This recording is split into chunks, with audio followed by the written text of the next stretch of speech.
Tu te demandes pourquoi cette personne n'est pas encore arrivée dans ta vie? Pourquoi tu es encore seul, alors que ton cœur est prêt à aimer? Respire, ce message est pour toi. Dieu parle. Écoute bien. Mais avant de suivre la vidéo, abonne-toi et n'oublie pas de mettre un like si la vidéo t'a plu. Le temps de Dieu est parfait, tu sais. Dans notre monde où tout va vite, il est tellement facile de vouloir précipiter les choses.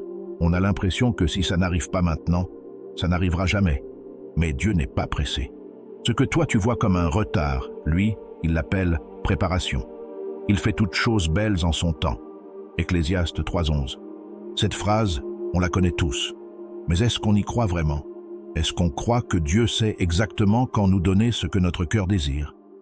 Ou est-ce qu'on essaie de lui arracher des bénédictions avant l'heure?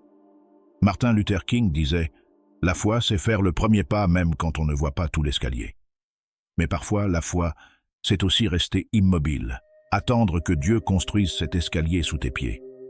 Dieu ne veut pas te donner une relation temporaire. Il veut te donner une alliance éternelle, quelque chose qui va te pousser vers ta destinée, pas te freiner. Alors pourquoi tu veux remplir ce vide en toi avec n'importe qui? Ce vide n'est pas une malédiction, c'est une invitation à te rapprocher de lui, à te laisser façonner. Carl Jung disait « Ce à quoi tu résistes, persiste.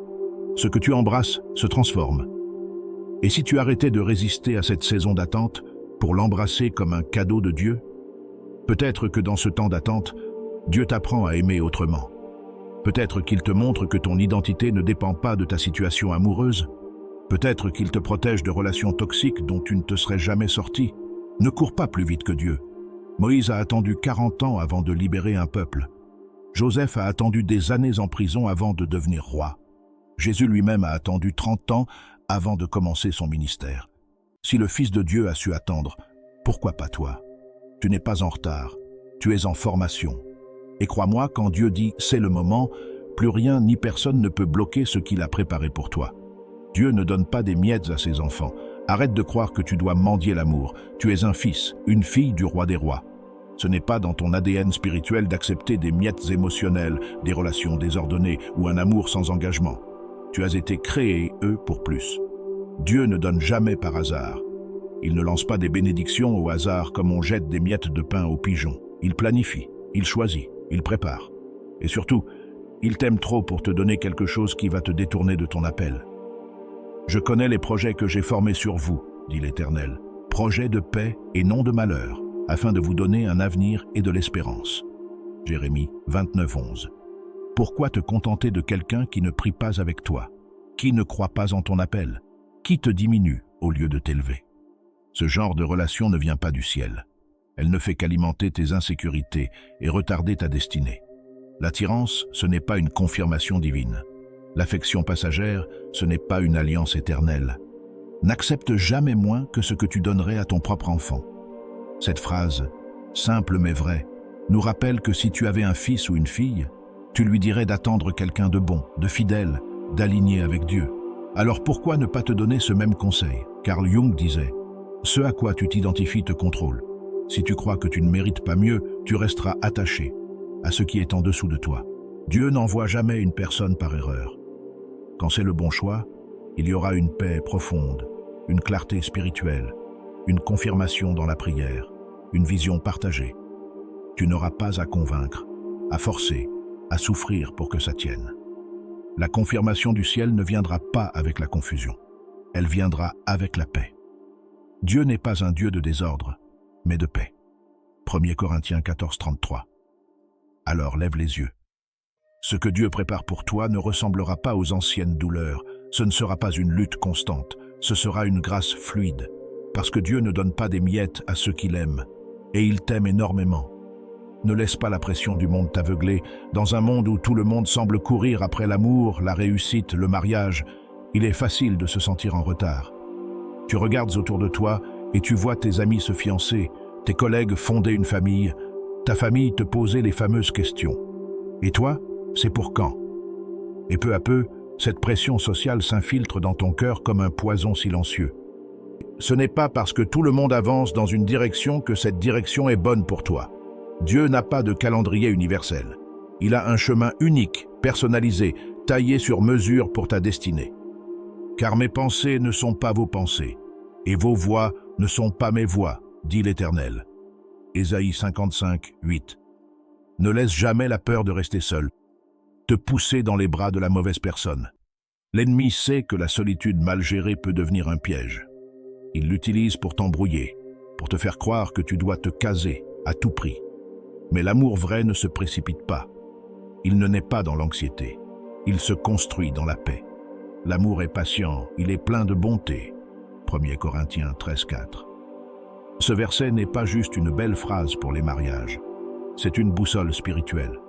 Si la relation dans laquelle tu es te pousse à forcer, à faire semblant, à te sacrifier sans retour, alors ce n'est pas l'amour divin. L'amour authentique n'étouffe pas ta lumière, il la révèle. Il ne t'éteint pas, il t'allume davantage. Martin Luther King disait « La pression extérieure ne doit jamais devenir plus forte que la paix intérieure. Tu dois être si connecté à Dieu que même le bruit du monde ne peut pas couvrir sa voix. Si tu sens que tu fais un choix par peur, arrête-toi. Reviens à Dieu.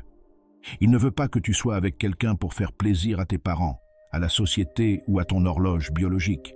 Il veut que tu sois avec la bonne personne, au bon moment, pour les bonnes raisons. N'oublie jamais, le timing de Dieu n'est pas un refus, c'est une protection. Dieu utilise l'attente pour te former. Si tu es dans une saison d'attente, ne crois surtout pas que tu es oublié, Tu n'es pas mis, de côté. Tu es mis, à part. L'attente, aux yeux de Dieu, n'est jamais une punition. C'est une école. Et dans cette école, Dieu forme ton caractère, affine ta foi, travaille ta vision. Le silence de Dieu n'est pas une absence. C'est souvent dans les moments les plus calmes que son œuvre est la plus profonde. Mais ceux qui se confient en l'Éternel renouvellent leurs forces. Ils prennent le vol comme les aigles. Ésaïe 40, 31. Tu ne restes pas immobile. Tu grandis.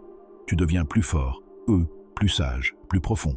Et beaucoup veulent l'amour, mais peu sont prêts pour le poids de l'amour véritable. Car aimer comme Dieu aime, c'est aimer avec patience, avec grâce, avec sacrifice. Et cela, ton cœur doit y être formé. Dieu ne veut pas seulement te donner une relation. Il veut t'enseigner comment être une bénédiction dans cette relation. Avant d'unir deux cœurs, Dieu prépare chacun individuellement. Il brise l'orgueil. Il révèle les blessures non guéries. Il éteint les fausses attentes. Il élargit ta capacité à aimer au-delà de toi-même. Carl Jung disait « Ce que tu ne rends pas conscient te contrôle, et ce que tu nies se retourne contre toi. » Dieu t'amène à la conscience de toi-même, de tes peurs, de ton passé, de tes schémas émotionnels, pour que lorsque la personne viendra, tu ne projettes pas tes cicatrices sur elle, mais que tu sois capable d'aimer avec liberté. L'attente est un chantier divin. C'est là que Dieu bâtit une base solide, pas juste pour aimer, mais pour durer. Et ce que Dieu construit en profondeur, aucun vent ne peut le renverser. Soyez transformés par le renouvellement de l'intelligence, afin que vous discerniez quelle est la volonté de Dieu, ce qui est bon, agréable et parfait. Romains 12, 2. Alors si tu attends, sache que Dieu travaille. Il ne te prépare pas juste à rencontrer quelqu'un. Il te prépare à être prêt pour l'amour, pour l'alliance, pour une mission à deux. Parce que l'amour vrai, celui que Dieu orchestre, commence d'abord par un cœur guéri. Ce que Dieu donne vient avec paix. Il y a une différence profonde entre ce que tu poursuis avec anxiété et ce que Dieu te donne dans la paix. Tu n'auras pas besoin de forcer une bénédiction divine. Tu n'auras pas besoin de courir derrière quelqu'un pour prouver ta valeur. Quand c'est Dieu qui envoie, ça vient avec la paix, pas avec la confusion. Ne vous inquiétez de rien, mais en toute chose, faites connaître vos besoins à Dieu par des prières et des supplications, avec des actions de grâce. Et la paix de Dieu, qui surpasse toute intelligence, gardera vos cœurs et vos pensées en Jésus-Christ. Philippiens 4, 6, 7. Ce verset ne parle pas simplement d'une paix émotionnelle temporaire, mais d'une paix surnaturelle, qui agit comme un garde du corps spirituel autour de ton cœur. Quand Dieu orchestre une relation, il y a un alignement divin, une clarté spirituelle, une sécurité intérieure. Tu ne te demandes pas tous les jours « Est-ce que je fais le bon choix ?» Tu sauras, pas à cause de tes émotions, mais à cause de la paix durable qui t'habite. Martin Luther King disait « La paix n'est pas simplement l'absence de tension, c'est la présence de justice. C'est la justice de Dieu, ce qu'il a approuvé pour ta vie, qui produit cette paix profonde. Si tu dois supplier pour être aimé, ce n'est pas ça. Si tu dois te changer pour mériter l'attention de l'autre, ce n'est pas ça. Si tu es constamment dans la peur, la confusion, les compromis, ce n'est pas l'œuvre de Dieu. Dieu n'unit jamais deux personnes pour qu'elles s'épuisent, mais pour qu'elles s'élèvent. Il y aura des défis, oui, mais jamais une lutte pour exister, pour être entendu, pour être respecté. Tu n'auras pas à supplier pour un amour qui est déjà à genoux devant Dieu. Alors attends, fais confiance. Ne te précipite pas dans une relation simplement parce que tout le monde est en couple. Attends l'amour qui vient avec la paix, celui qui fait écho à ta foi, à ta mission, à ton cœur, celui qui vient avec la confirmation céleste, car ce que Dieu donne, il le soutient, et ce qu'il soutient, rien ne peut le briser. Ne cherche pas l'amour ailleurs quand Dieu est en train de le construire pour toi. Ce que tu attends en Dieu vaut toujours plus que ce que tu poursuis sans lui. Prends le risque de croire, et tu verras, Dieu ne déçoit jamais.